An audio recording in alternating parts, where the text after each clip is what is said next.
Ladies and gentlemen, the Palace Press Officer, Undersecretary Claire Castro.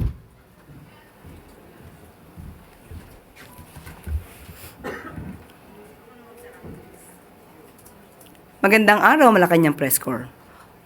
At maaari po akong tumanggap ng inyong mga katanungan. Unang tanong mula kay Maricar Sargan, Brigada.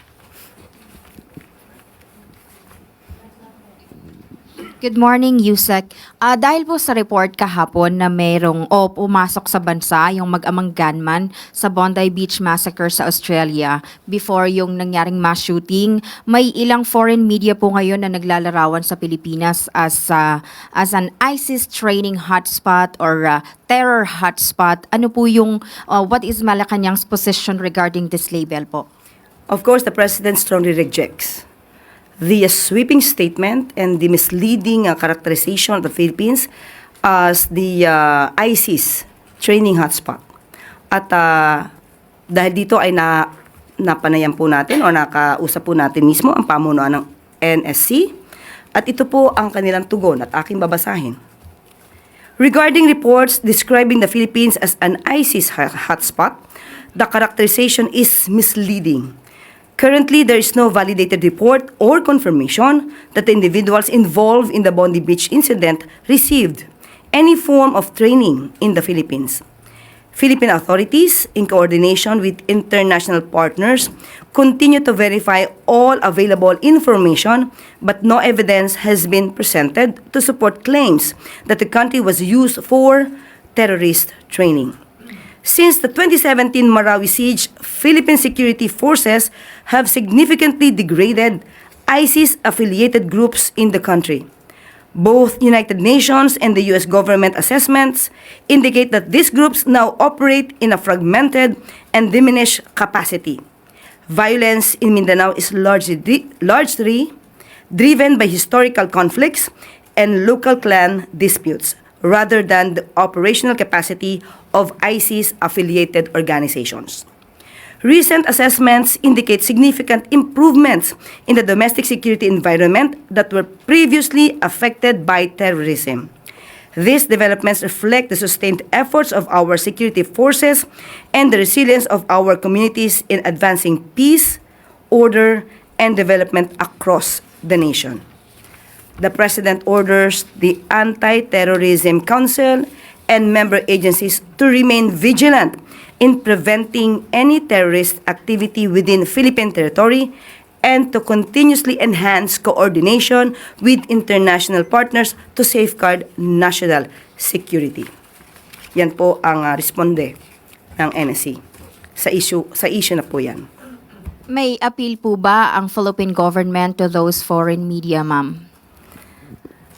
Maging mapanuri at maging responsable din po sa pagpapahayag at lalo po ito ay nakaka-apekto sa integridad at imahe ng Pilipinas. Sunod na tanong mula kay Ivy Reyes, Bilyonaryo. Hi ma'am, good morning. DOH logged over 1 billion pesos and denied and RTH or return to hospital claims from PhilHealth. And other than that, meron din pong expired drugs and other inventories totaling 134.28 million pesos. May directive po ba ang palasyo for DOH to resolve these claims? Opo, at sinabi po dyan na ayusin po ang kanilang mga records at nakausap po natin mismo ang pamunuan ng DOH at yan po ay kanilang inaayos at ibinibigay ang sapat na dokumento. At patungkol po di umano sa mga hindi agad nababayaran ng mga claims sa PhilHealth. Ayon po sa DOH, meron po kasing date na dapat na maibigay ang claims ng mga ospital. May period within 60 days. At karamihan po sa ibang mga ospital ay hindi po agad nakakapagbigay ng kanilang mga dokumento para sa kanilang claims. At dahil dito po ay ipinag-utos din po ng Pangulo na i-extend po ang maaaring period para makapag-claim ang ibang ospital. Na-extend po ito up to 120 days. Ito po yung tinatawag na claims flexibility.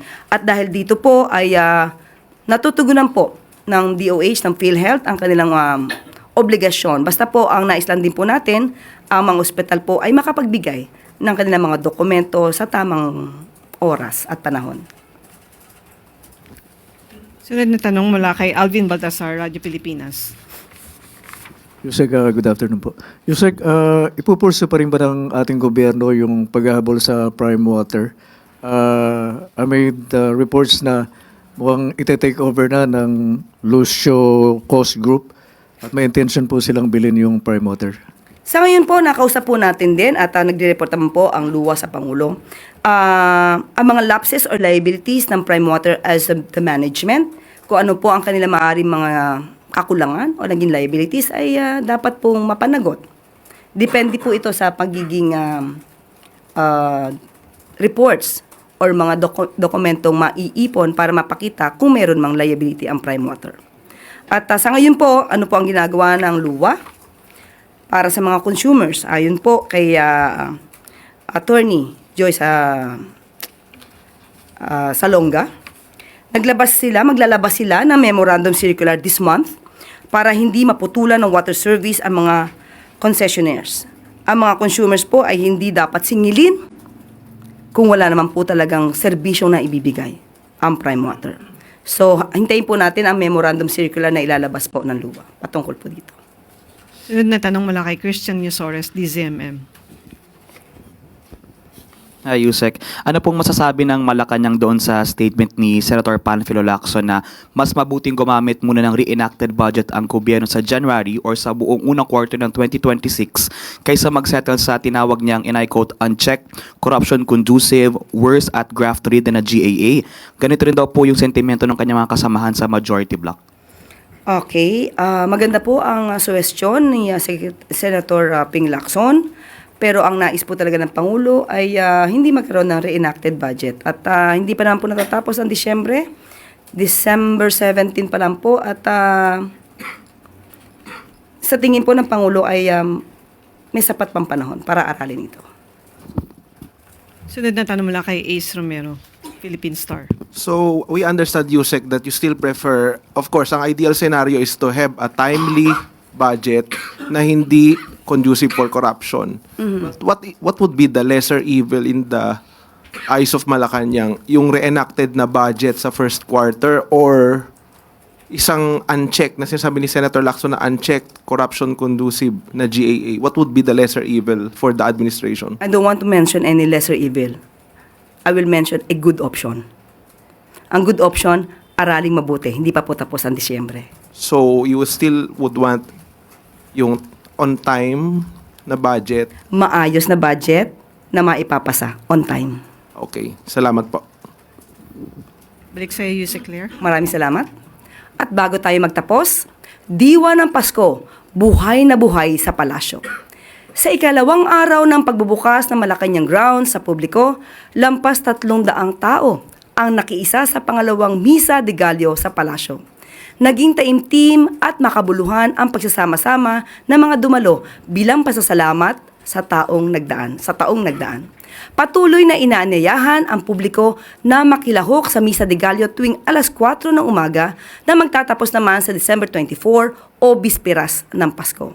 Siyempre, hindi mawawala ang mga sikat na Pinoy na nakakanin tuwing Pasko. Tikman at lasapin ang mga natatanging mga pagkaing Pilipino gaya ng puto bumbong at bibingka matapos ang Misa de Gallo sa palasyo.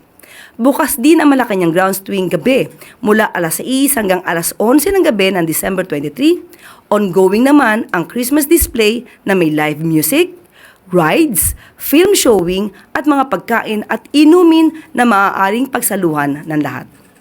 Sila yan ang tunay na diwa ng Pasko, sa ngiti ng mga batang malayang nakakapaglaro at nagsasaya kasama ang mga kaibigan at pamilya. Muli, damhin ang diwa ng Pasko. Tara na sa palasyo.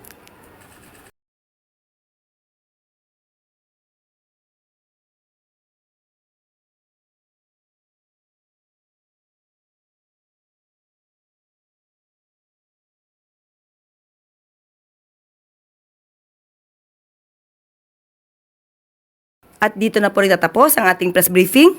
Magandang araw para sa bagong Pilipinas.